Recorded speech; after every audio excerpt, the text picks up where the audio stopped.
Bonjour tout le monde. Aujourd'hui, j'ai l'honneur de vous recevoir encore une fois pour une capsule du projet Deuxième Chance et j'accueille aujourd'hui Samantha Mairena qui va passer un beau moment avec nous à nous parler de son vécu et de l'événement qui est survenu dans sa vie et qui l'a amenée à devenir créatrice d'une nouvelle vie. Bienvenue parmi nous, Samantha.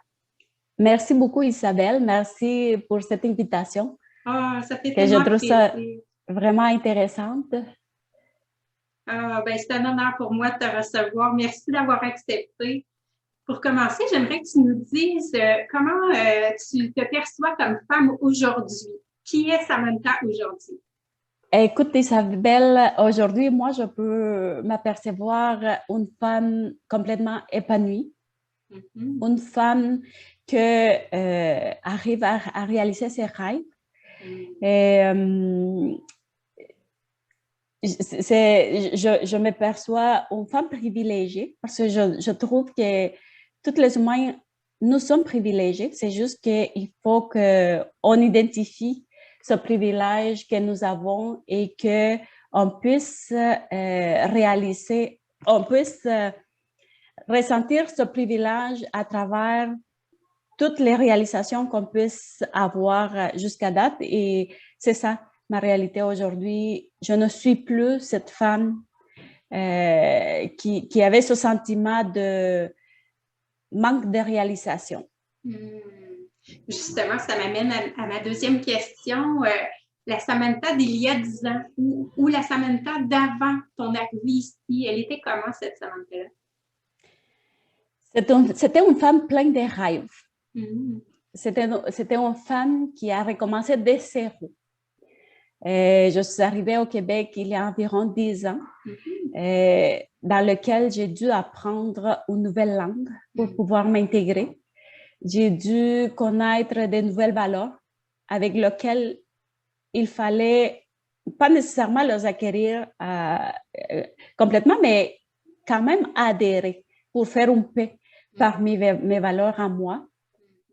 C'est ça, j'ai fait un parcours, j'ai commencé pour apprendre le français. Ça, c'est tout un défi. Et avec plein de rêves parce que je voulais créer ma famille aussi. J'ai eu, d'il y a 10 ans jusqu'à date, j'ai eu 3 enfants. Et pendant cette période, j'ai eu de la souffrance. Oui, j'ai eu de la souffrance dans laquelle je me suis en sortie.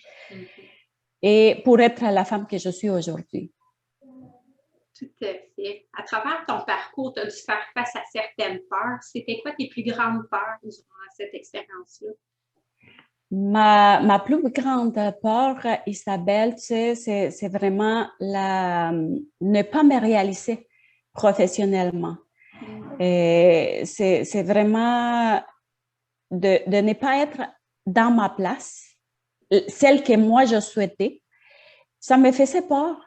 Et à ça, j'ajoutais toutes sortes de pensées limitantes. Parce que quand tu décides d'arriver quand tu quittes ton pays, tu arrives dans une nouvelle société, oui, tu commences de zéro.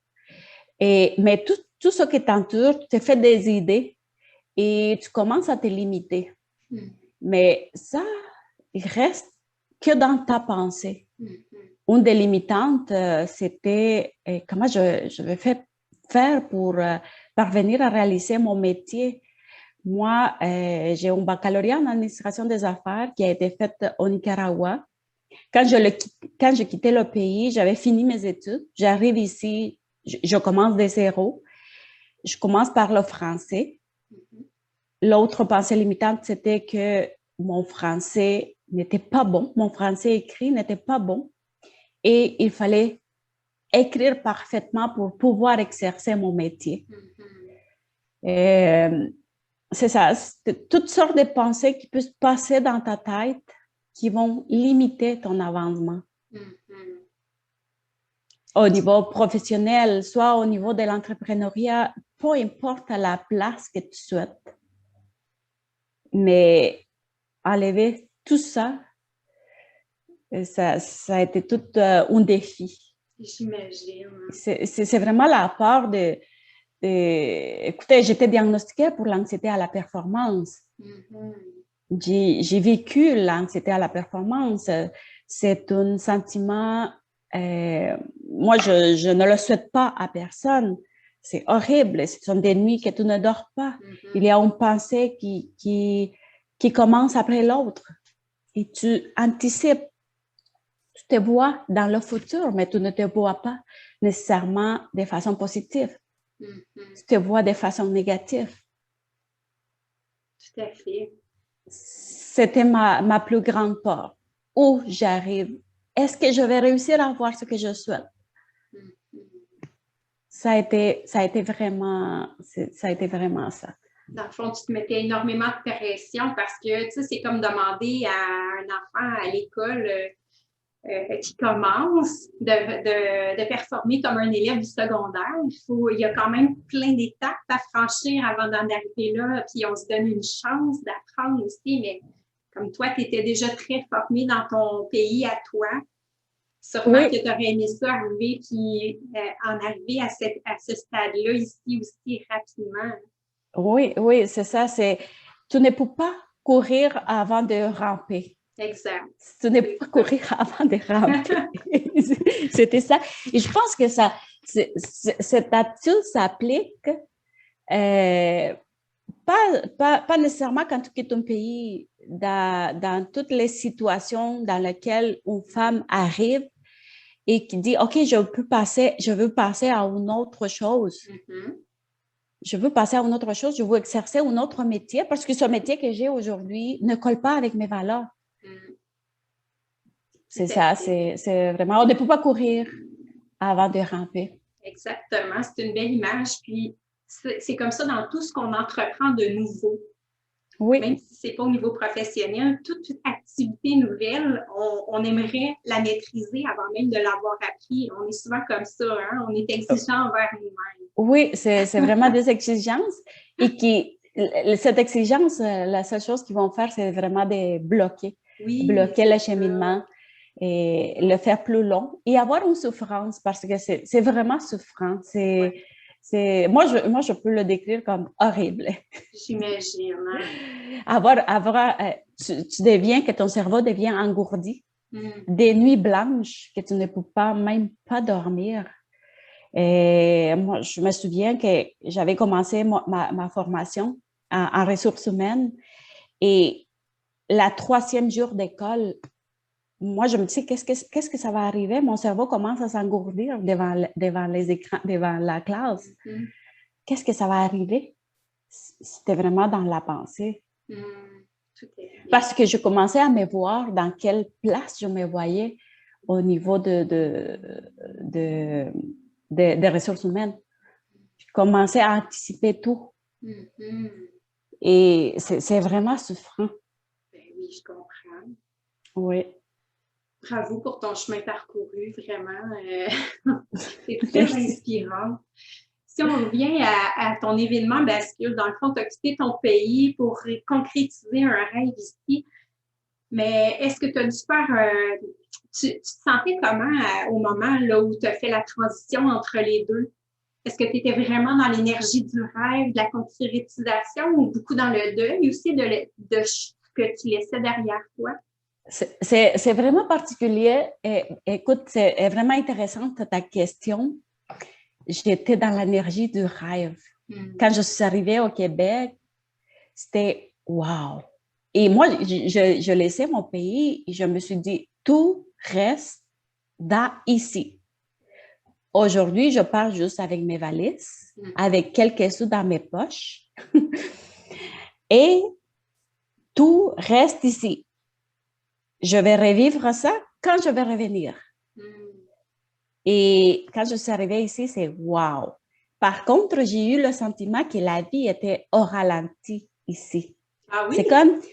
C'est comme si j'ai rentré dans une zone de confort, qui n'était plus celle que je vivais chez moi. Et c'est comme, oh, wow, j'habitais dans un 5e étage, je voyais qu'il n'y avait pas personne dehors. C'était vraiment, wow, les gens sont tranquilles ici, tout le monde est à l'intérieur. Est-ce qu'il y a des gens qui habitent ici? Je me posais toutes sortes de questions. Je voyais que tout était beau et c'était vraiment dans le mode rêve. D'accord. Oui, c'était vraiment fascinant.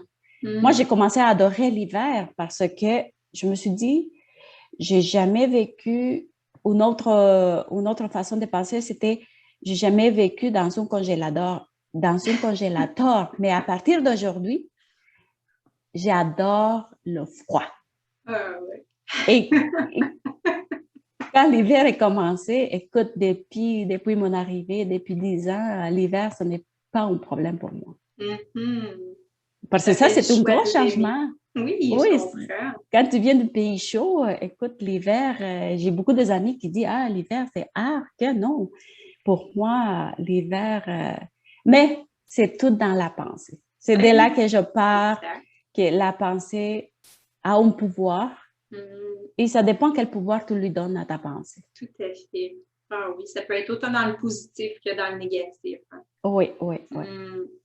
Qu'est-ce que c'était ton pourquoi au moment où tu as fait le choix de changer de vie? Quand tu parles du déménagement du Nicaragua oui. Ou quand tu parles plutôt dans mon cheminement professionnel ici? Par rapport à ton événement bascule, peut-être, par rapport à ton changement de vie pour t'en venir ici, qu'est-ce qui t'animait dans ce parcours-là? Ce qui m'animait, bien sûr, que un désir profond que j'avais depuis ma jeune âge, c'était vivre ailleurs. C'était ne pas vivre au Nicaragua. Et c'était je trouvais qu'ailleurs, la vie était plus belle. OK. Sans l'avoir vécu. Moi, c'est sûr que au départ, le rêve que j'avais, c'était d'aller vivre à Barcelone. C'était ma ville de rêve. Je l'avais visitée et je l'ai adorée. Mais c'est sûr que finalement, je finis pour marier une personne d'ici et c'est l'amour qui m'amène au Québec. Mais dans tout ça, le désir profond de vivre une nouvelle vie, de vivre une vie florissante, une vie d'abondance. Oui, et ça compte la vie financière aussi. C'était un des désirs intrinsèques autant que l'amour. Et de créer ma famille. Ça venait ensemble. Quel beau projet. À quoi tu attribues ton succès, toi? Moi, je l'attribue à l'attitude que tu puisses prendre devant l'adversité. L'adversité fait partie de la vie et en dépendant comment tu t'en sors, comment tu le prends, c'est là que le succès va avoir lieu. Parce que peu importe si tu as de l'argent ou tu n'as pas de l'argent, tu peux vivre le malheur.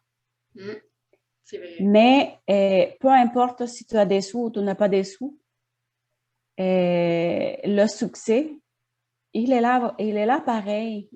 Et tout dépend, pour moi, tout dépend de comment tu apprends à vivre l'adversité, comment tu prends les moments difficiles, comment tu te prépares, comment tu te fais accompagner par quelqu'un qui puisse te guider, quelqu'un qui a vécu la même expérience que toi. Et que tu vas passer à travers cette souffrance en douceur. Parce que si c'est possible. C'est possible et c'est possible de passer à une autre chose. Tout à fait. En dépendant de tes actions, en dépendant de ta pensée, en dépendant de cette attitude que tu prends devant la situation. Tu as tout à fait raison. Souvent, on aime faire les choses tout seul. On se dit non, je vais me débrouiller, puis je vais réussir, puis on s'entête, mais on a du mal à accepter l'aide extérieure et encore plus aller en chercher de l'aide extérieure. Et pourtant, on peut tellement faire des pas de géant à ce moment-là. Oui, dans tout ce parcours d'intégration que j'ai vécu, je me fais accompagner. J'ai fait, premièrement, c'est sûr que pour le français, je ne peux pas l'apprendre toute seule. Il fallait prendre des cours de français. Et concernant le moment que j'ai vécu l'anxiété à la performance, j'étais accompagnée. Toute seule, ce n'était pas possible. Oui, ça se peut que ce soit possible de s'en sortir, mais c'est plus long, c'est plus dur. La souffrance, elle reste plus longtemps. On ne veut pas souffrir. On ne veut pas souffrir. On veut passer à une autre chose. On veut avoir des résultats. Mais pour cela, il faut avoir des accompagnateurs. Moi, j'ai eu l'opportunité de me faire guider par rapport au cheminement au niveau professionnel. J'ai eu l'opportunité d'avoir un coach. Et c'est ça, ça fait partie du succès que tu peux avoir dans ta vie. Te faire accompagner. Quand on ne le sait pas, quelque chose, c'est normal. Tu sais, l'ignorance fait partie de l'humain. Oui, tout à fait. Mais quelqu'un qui a déjà vécu, quelqu'un qui fait déjà un parcours professionnel pour aider les gens dans ce cheminement, fais confiance. Fais confiance et écoute ton cœur. Colle-toi avec tes valeurs aussi. C'est très important. Oui. Quelle est la plus belle chose que la vie t'a enseignée à travers ton expérience? La plus belle chose que la vie m'a enseignée, c'est de faire confiance à ton cheminement et faire un plan d'action. Parce que sans plan, tu ne peux pas arriver à nulle part. Fais ton plan d'action, fais confiance à toutes ces actions que tu vas émettre pour réaliser ce plan que tu avais prévu et laisse la vie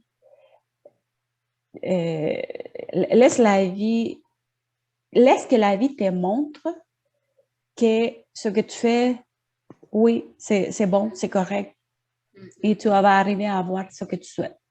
Si parmi tes valeurs, l'argent, c'est une de tes valeurs, colle à ces valeurs. Fais les actions qui s'apprennent pour faire de l'argent. Si ta famille, c'est une valeur et tu veux juste rester avec tes enfants, OK, colle avec ces valeurs. Et la vie me fait apprendre qu'il faut faire confiance, il faut coller avec ses valeurs, il faut créer un plan d'action pour arriver à ce qu'on souhaite. C'est vraiment un très bel enseignement. Puis ça me fait penser que souvent, on aspire à une valeur, comme tu parlais de l'argent, mais on doit tellement se défaire de croyances limitantes par rapport à ça pour pouvoir vraiment y coller. Oui. C'est entre dire que ça, c'est une valeur, puis entre vraiment le vivre au quotidien, c'est deux choses différentes, là. Oui, c'est ça. C'est plein de pensées qui vont te limiter, qui vont te limiter lorsque l'argent fait partie des besoins primaires, je dirais, de la vie. Oui. Peu importe où tu vis. Tout à fait. Est-ce que c'est ça la joie? Pas nécessairement ça seulement, parce qu'il y a plein de choses autour, mais c'est ça, c'est vraiment coller de ces valeurs et poursuivre le plan avec des actions concrètes qui vont t'amener à ce que tu souhaites. Génial. Sur quelles ressources tu as pu compter, toi, au cours de ces années de vie-là ici? C'est l'accompagnement des professionnels. Okay. J'ai eu des coachs au niveau de réorientation, la réorientation carrière, et des accompagnements au niveau... j'ai eu une coach de vie aussi. C'est vraiment l'accompagnement des professionnels qui m'ont aidé, qui m'ont accompagné à m'en sortir. Et c'est vraiment... Moi, je te dis, c'est à une grande valeur l'accompagnement que tu puisses aller chercher des professionnels qu'il ne faut pas le laisser de côté. Il faut vraiment aller le chercher. C'est de l'investissement que tu fais aujourd'hui pour avoir des résultats demain. Tout à fait. Et si tu veux changer quelque chose, investis sur toi, investis dans ta santé, investis dans toi. Tout à fait. Si on n'est pas prêt à investir, le changement ne va pas arriver tout seul. Il faut s'investir. Et ça comprend les gens autour de nous, les gens qui sont pour ça, qui ont la mission d'accompagner. Ben oui, tellement. Puis, tu sais, souvent, là, mais disons que notre voiture brise, ben on va investir dans notre voiture sans problème parce qu'on en a besoin. Mais investir sur nous, souvent, c'est ce qu'on va faire en dernier. Oui. Alors que c'est tellement important d'investir sur nous, là. Oui, oui. Et il ne faut pas le voir comme une dépense, parce que des fois, on le voit et on l'associe à la dépense. Lorsque la qualité de vie que tu vas avoir plus tard est bien plus payante que ce que tu peux dépenser aujourd'hui, autant dans le temps que tu as investi, autant dans l'argent que tu peux dépenser aussi. Tout à fait. C'est plus un investissement. C'est vraiment un investissement. Ouais. Un investissement immédiat, mais aussi à long terme. Parce que ça va te rapporter beaucoup. Qualité de vie.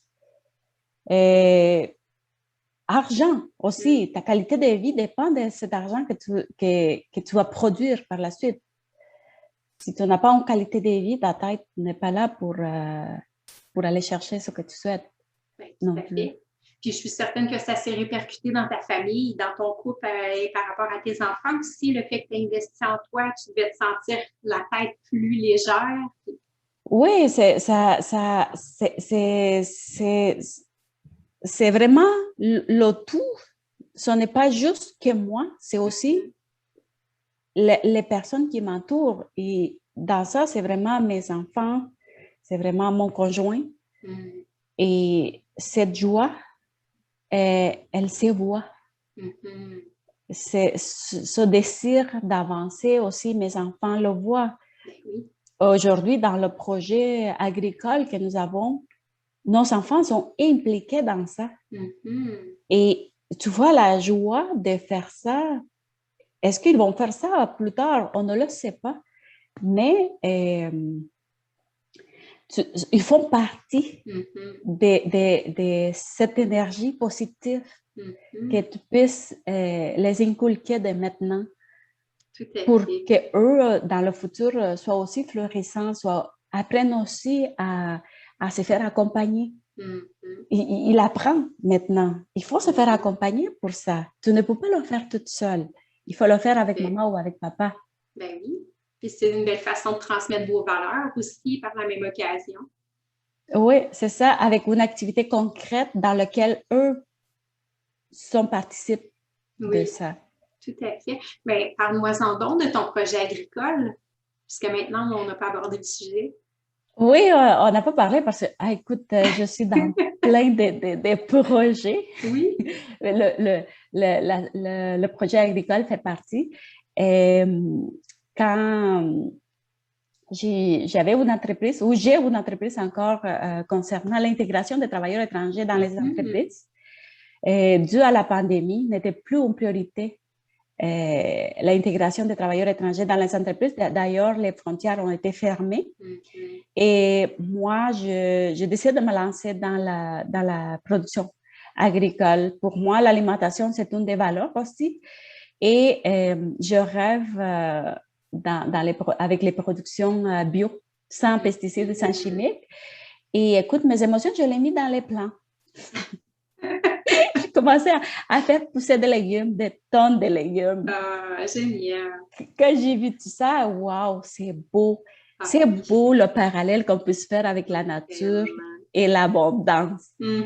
Et c'est comme ça que l'idée est née. Cette année, on a lancé ça en gros.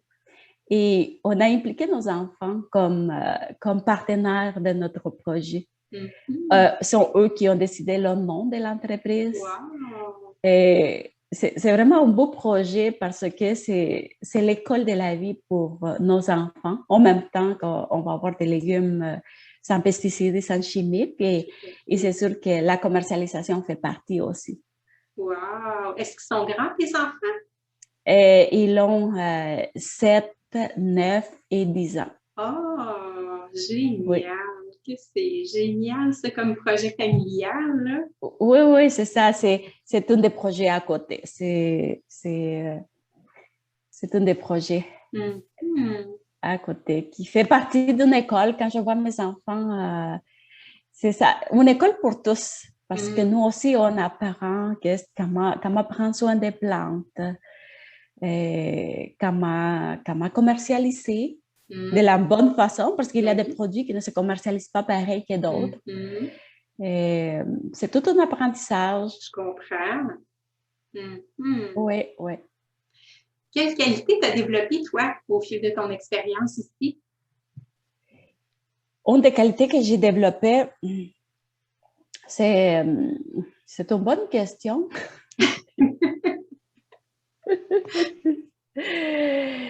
Moi, je dirais l'estime de soi. Parce qu'il y a un moment que tu perds ton estime de toi. Lorsque tu vis des angoisses profondes, tu perds confiance en toi. Et l'estime de soi ou la motivation, c'est la pire à développer lorsque tu manques de confiance en toi. Et dans tout ce parcours, c'est vraiment l'estime de soi. C'est vraiment reprendre ton pouvoir. C'est ça. Quand tu regardes ton parcours, est-ce que tout s'est déroulé de façon fluide ou tu es capable de vraiment distinguer un processus par étapes? Puis en regardant ce parcours-là, es-tu en mesure de retenir beaucoup de constructif ou tu vois plus les difficultés que tu as vécues à travers ça? Je peux le voir par étapes parce que c'est sûr que lorsque tu décides de vivre une nouvelle vie et au départ, c'est tous les rêves que tu as et tu as plein de rêves. C'est sûr qu'un de mes rêves, c'était bâtir la famille que je souhaitais bâtir. C'est vraiment intrinsèque. Je me voyais avec mes bébés et tout ça, mais j'ai vu comment je me suis concentrée juste dans ça. Et j'ai vu cette étape. Je ne peux pas dire que j'étais malheureuse complètement, mais que c'est l'accumulation de cette manque de réalisation à côté d'un rêve qui faisait partie aussi. J'ai vu la deuxième étape lorsque moi, je voulais me réaliser professionnellement et j'avais déjà embarqué dans cette manque d'estime de soi. J'avais déjà embarqué dans l'anxiété à la performance parce que tu as vu les années passées, tu n'as pas exercé ton métier pendant des années et tu te commences à sentir dépassé. Et après ça, c'est la période dans laquelle tu t'en sors. C'est la période dans laquelle tu te dis, OK, je me fais accompagner, OK, je fais un plan. Dans ce plan, la formation fait partie, l'accompagnement fait partie. Et les actions font partie aussi. Parce que, oui, tu peux te faire accompagner, tu peux te faire former, mais s'il n'y a pas d'action de ta part, tu ne vas pas t'en sortir non plus. Je l'ai vu et je suis très, très consciente de tout ce parcours jusqu'à date. C'est un très beau parcours, en tout cas, de te voir épanoui comme tu l'es aujourd'hui. Enfin, tu te réalises. C'est une très belle réussite. Oui. Justement, la Samantha d'il y a 10 ans, il dirait quoi si tu la rencontrais aujourd'hui, en te regardant, il dirait quoi selon toi? Ce que je lui dirais à la Samantha d'il y a 10 ans? Non, c'est la Samantha d'il y a 10 ans, là. Si tu la rencontrais aujourd'hui, qu'est-ce qu'elle dirait en te regardant, toi, réaliser aujourd'hui? OK. wow, je suis fière de toi. Oui. C'est vraiment beau ton parcours. Et j'aime tout ce que tu as fait jusqu'à date. Et aie une grande fierté et partage ton cheminement. Partage ton cheminement. Parce qu'il y a beaucoup de gens qui ont besoin de se faire aider. Tout à fait, oui. C'est vraiment la fierté. C'est vraiment, oui. moi je te dis, ce qui sort, c'est vraiment la fierté. C'est vraiment la fierté d'être résiliente, d'être résiliente. Persévérante aussi. Persévérante, résiliente. Et c'est vraiment, c'est ça. Quelle est ta philosophie aujourd'hui au quotidien? Ma philosophie de vie au quotidien, prends soin de toi.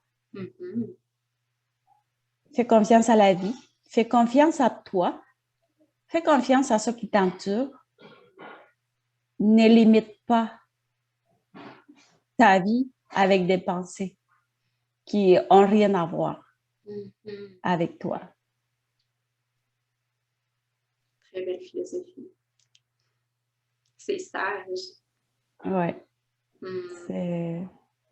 C'est ça. Faire confiance, agir et ne pas se limiter par ce que moi je pense ou par la pensée des autres non plus. Parce que n'importe qui peut penser autrement de ce que moi je pense. Tout à fait. Mais il ne faut pas que je colle à ça. Il faut que je colle à mes pensées et que j'observe mes pensées, dans quelles elles sont inclinées. Est-ce qu'elles sont inclinées dans le côté positif ou sont inclinées dans le côté négatif? Est-ce qu'il y a une cohérence dans ce que je fais et ce que je dis? C'est vraiment ça. Super. Justement, là, on va y revenir. Si aujourd'hui, tu avais un conseil à donner à quelqu'un qui est dans la même situation que toi il y a 10 ans, ou la Samantha d'il y a 10 ans, qu'est-ce que tu lui donnerais comme conseil? Le conseil que je lui donnerais, crée ton plan d'action, crée ton plan, planifie qu'est-ce que tu souhaites pour toi et fais-toi accompagner dans ce que tu veux poursuivre. Est-ce que tes bases, c'est vraiment la prise de pouvoir de toi? Cherche-toi les professionnels qui sont pour ça, des accompagnateurs qui vont t'aider. Parce que moi, je te dirais que c'est la base de n'importe quel cheminement que tu entreprends. C'est vraiment être bien en soi et avoir ce pouvoir que tout le monde a. Et fais-toi accompagner, suis un plan et émettre des actions concrètes qui vont t'amener dans ce que tu rêves, dans ce que tu souhaites. C'est ça le conseil. Laisse pas passer le temps pour dire « Hey, demain, je vais faire ça. » Non, non, fais-le maintenant parce que demain, on ne le sait pas si on va être vivant. C'est ça. On ne le sait pas. On ne le sait pas qu'est-ce qui va se passer. Oui. Puis le moment idéal n'arrivera pas nécessairement. C'est maintenant le moment idéal. C'est ça, c'est maintenant. Pourquoi ne le pas faire maintenant? Vraiment. Et je te dis, ça s'applique dans tout. Moi, j'ai dû apprendre à conduire ici. On n'a pas parlé de ça, mais c'est vrai. Je me souviens que je laissais passer 5 ans ici pour apprendre à conduire. Et je dis, pendant toute cette période, je me suis limitée. Je n'étais pas libre. C'est vrai. Et c'est ça, c'est dans tout, ça s'applique, dans tout. Tout à fait. Laisse pas ce que tu dois faire aujourd'hui, ne le laisse pas pour demain. Fais-le maintenant. Accompagne-toi par les gens qui vont t'aider. Fais confiance. Investis sur toi. Investis du temps, investis de l'argent. Tout à fait. Mais justement, ma dernière question, c'est comment toi, tu entrevois ton avenir et c'est quoi ton grand rêve présentement? Qu'est-ce que tu aimerais concrétiser pour les prochaines années? Ben, pour les prochaines années, j'ai un projet. Et l'entreprise que j'ai créée, que j'ai dû la laisser en attente due à la COVID, je veux la poursuivre. Mon rêve, c'est d'accompagner les immigrants dans un parcours d'intégration.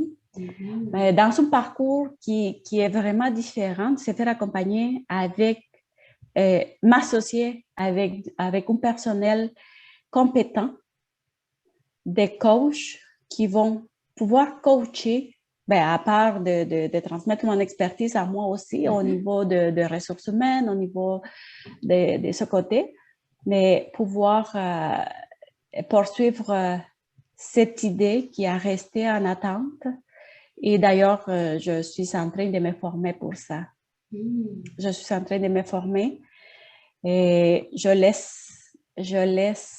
fais confiance au cheminement et mes actions vont démontrer les résultats probablement bientôt.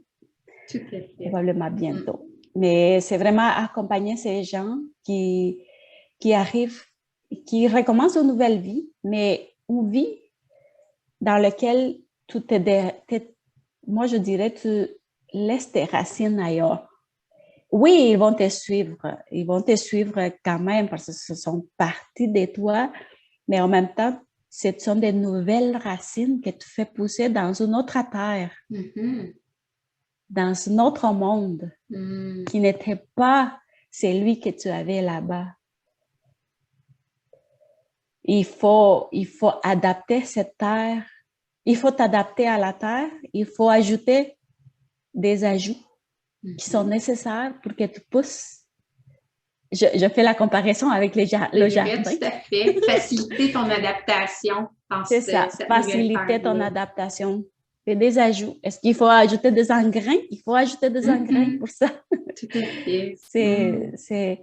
Moi, je rêve à ça et je fais des démarches pour ça. Ben, bravo. Très beau projet. Et pour Merci. terminer, est-ce que tu aurais une dernière chose à dire aux femmes qui nous écoutent, qui peuvent être présentement dans une situation difficile, qui n'osent pas passer à l'action, qui ont besoin d'inspiration? Qu'est-ce que tu leur dirais? Ce que moi j'ai à leur dire, sortez de cette zone qui vous fait mal. Et de la façon de s'en sortir, c'est d'aller chercher de l'aide en premier. Et ensuite, faites confiance en vous. Vous avez tout le pouvoir dans vous-même. Reprenez-le. Mais pour le reprendre, demandez de l'aide. Demandez de l'aide. Elle est nécessaire. Et oui, il y a des efforts à faire, mais cet effort est instantané et par la suite, vous allez avoir le réconfort. Tout à fait. Et merci tellement pour ton partage. Tu es vraiment une personne qui gagne à être connue, vraiment inspirante. J'apprécie vraiment ce moment passé avec toi. Merci beaucoup, Isabelle. Pour moi aussi, c'est un grand plaisir. Et c'est ça, c'est mon parcours pour servir à d'autres. Écoute, je pense que nous avons tous une mission dans cette vie. C'est vraiment d'inspirer à d'autres. C'est de ne pas laisser les autres se renfoncer dans une situation difficile, douloureuse, dans laquelle c'est dur et pénible, mais que nous avons tous ce pouvoir de s'en sortir, nous avons tous le pouvoir de faire de notre vie ce qu'on souhaite. Et c'est ça. Et bravo à ta mission que tu as. Merci. Bravo, vraiment bravo. Merci aussi d'y contribuer. C'est certain qu'on va se recroiser quelque part. Ça, c'est sûr et certain. Alors, je te dis bonne continuité dans tous tes projets. Puis au plaisir de te retrouver. Merci. Bisous. À bientôt. Bye, à bientôt.